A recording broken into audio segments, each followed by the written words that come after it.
To know what God has called you to do, you have to be clear on these three terms. The three terms are calling, assignments, and skills. Let's use Joseph as an example.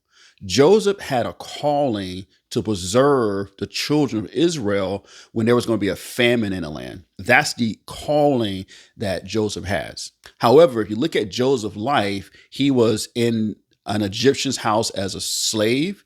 He was in prison, and he also ran Egypt. Those three things was not his calling.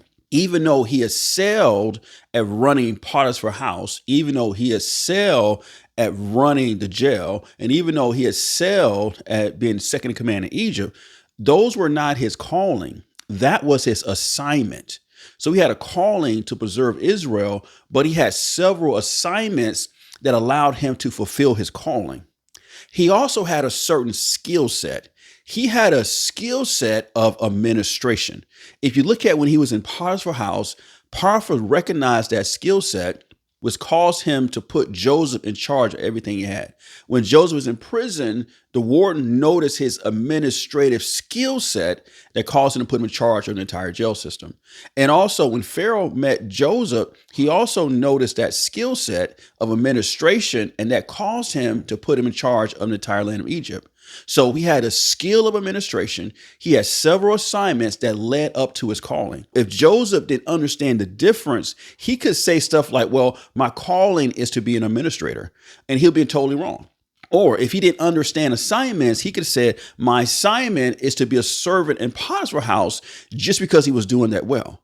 So if you don't understand the difference, you'll stay in assignment longer than you need to, or you may take your skills and think your skills are actually your calling. So for me, I have a skill of writing computer programming code. I could use that skill as a teacher. I can work in a tech space. And so if I assume that my calling is to be a coder, I will miss the mark, because my calling is actually be in ministry. And I use my coding skills in ministry to run the Church for Entrepreneurs.